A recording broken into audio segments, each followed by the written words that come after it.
quadrinho de hoje é O Gato do Rabino. É um quadrinho francês que foi publicado no Brasil pela Zahar Editora. É um quadrinho bem fininho, porém, ele tem tantas camadas assim que torna bem rica a leitura, sabe? Ele fala sobre história, sobre colonialismo, sobre filosofia, sobre religião. É tão interessante que já ganhou vários prêmios. Ganhou o prêmio Angoulême, ganhou o prêmio Eisner e tantos outros. O Roy Farr, que é o quadrinista, ele desenhou e escreveu. Ele também fez um desenho animado sobre esse quadrinho aqui. E um desenho animado ele também ajudou a dirigir e roteirizar. Então ele é co-autor e co-diretor do desenho. Vou falar sobre o desenho, sobre o quadrinho, mas deixa eu me apresentar. Eu sou Márcio Batista, do Grupo Teatro Luau Cultura, e toda semana eu falo sobre quadrinhos. O quadrinho de hoje é O Gato do Rabino, que no Brasil foi publicado em dois volumes, volume 1 e 2. O desenho animado é baseado no volume 1, no volume 2 e no volume 5. O volume 3 e o volume 4 não aparecem no desenho. Então eu vou falar um pouquinho sobre só esses dois volumes e depois a gente começa a história. No volume 2 aqui, ó, se chama O Malca dos Leões, que é apresentado esse personagem, que é um primo do Rabino, que ele tem um leão.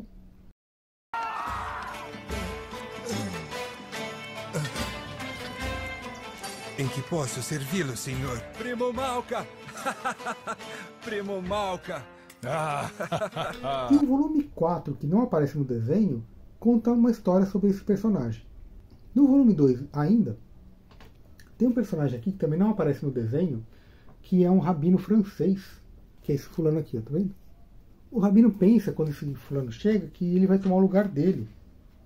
Tanto que a filha do rabino até briga com ele. Aqui eles brigam e tal. Ele fala que não é nada disso, que não vai tomar o lugar do rabino e tal. Eles começam a se dar bem, se dão tão bem que ela casa com ele. E o volume 3 é sobre isso, é o casamento dela.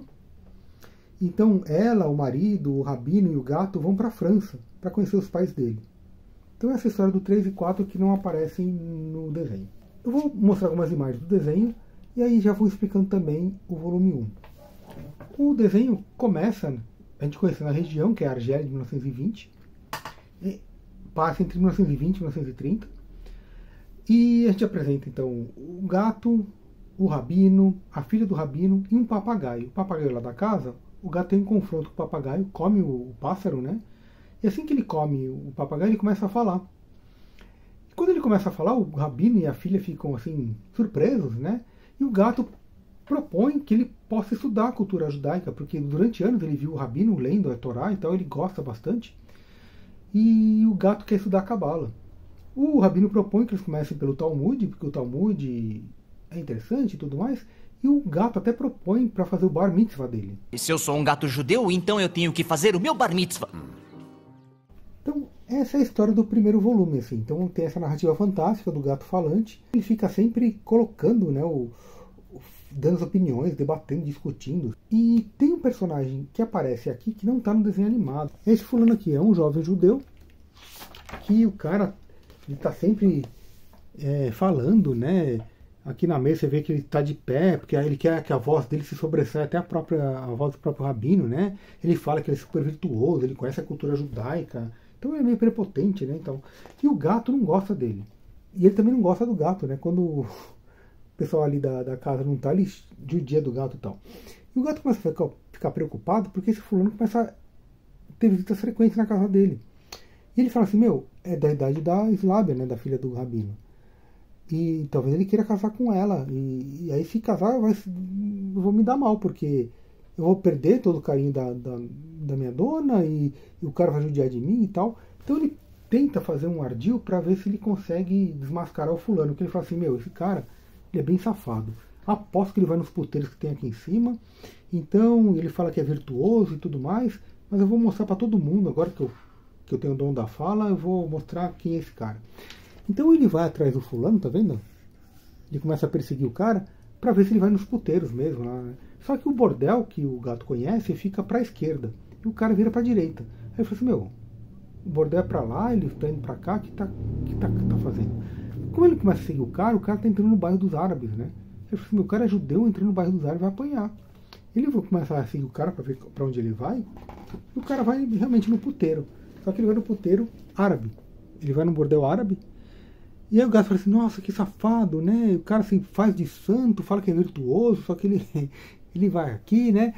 E aí é interessante, né? Porque ele vai pra cá, porque se tiver algum outro judeu aqui dentro, não vai tá com a língua nos dentes, e também ninguém vai ver, da comunidade dele vai ver ele saindo do bordel e tal. Então ele vai ficar com essa alma de virtuoso e tudo mais. Então, esse é o volume 1. O volume 2 tem a ver com o título, né, do colonialismo. Como eu falei, a gente está na Argélia de 1920, e nessa época, a Argélia não é um país, a Argélia é uma colônia francesa. Na década de 20, 30, 40, 50, 60, tinha muitas colônias europeias na África, né? Muitos países africanos não eram países, eram colônias europeias. Por exemplo, Angola e Moçambique eram colônias portuguesas que só receberam sua independência em 74 e 75. E a Argélia era uma colônia francesa que só recebeu independência em 62. Então, até 1962, a Argélia era como se fosse um país francês na África, entende? E aí que ocorre? Os franceses que iam para a Argélia, eles eram os colonos indo visitar uma cidade. E quando eles chegavam lá, os franceses, eles achavam que as pessoas nativas de lá, os argelinos, eram estrangeiros. Por quê? Porque eles eram franceses, eles eram colonos. Argelinos, para eles, eram estrangeiros e tal. Então tinha toda essa opressão colonial. Na verdade, toda a África tinha essa opressão colonial da Europa, né? Mas no caso aqui é a Argélia. E assim, se você não conhece esse dado histórico, se você lê esse quadrinho, está acontecendo uma coisa política ali sobre a França, com os fulanos, tal, tem uma coisa sobre a etnia judaica, que também vou falar a respeito, que, ok, isso ficaria tipo, é um dado ali político, acontecendo uma coisa na região que foi informado, mas não faz muito parte da história. E tudo bem, porque a narrativa é boa.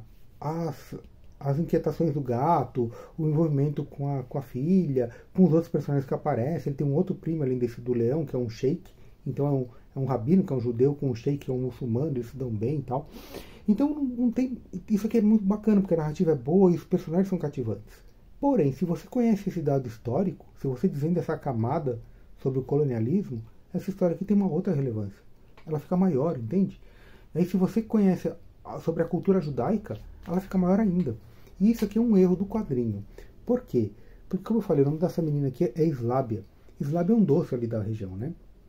E tantos outros termos. Tem os askenazes, os sefarditas. O que é isso, né? São etnias judaicas. Então tem muitos nomes judeus aqui, né? Nome da cultura judaica e tal, que não tem nenhuma nota de rodapé falando a respeito. Não tem um paratexto, né? Não tem uma introdução, nem um glossário. E como eu disse, nenhuma notinha no rodapé explicando o que é isso, né? Mas qual que seria a importância de saber que o nome dela é um doce, né? Bem, a importância é que você acrescenta para a personalidade da personagem, né? Por exemplo, isso aqui é uma coisa comum, assim, porque a gente tem nomes próprios que são outras coisas, tipo Rosa e Margarida, são nomes próprios mas também é o nome de uma flor, né? Ou Jade e Esmeralda, também é um nome próprio, mas também são nomes de pedras preciosas.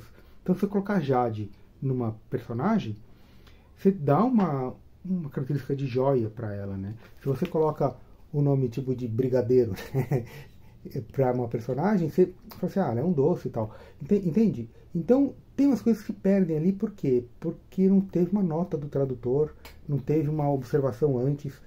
Sabe, se você tivesse uma introdução falando sobre a guerra colonial, que era uma colônia e tudo mais, a opressão da colônia, da Europa e tal. Então, isso aqui acrescentaria mais para os leitores, assim, mas não prejudica o quadrinho, né? Então, já estou redundante aqui.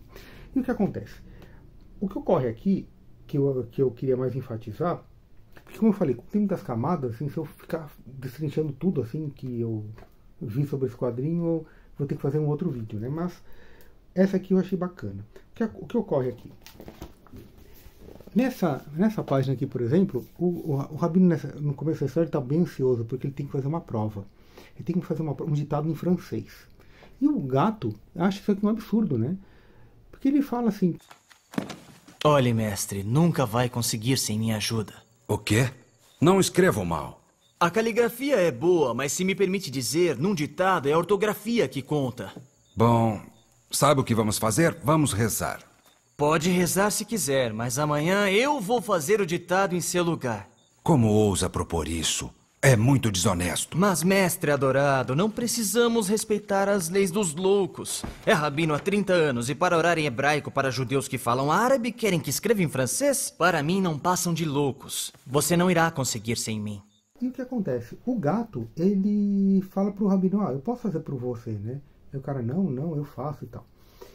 E a preocupação dele é porque ele é um sefardita.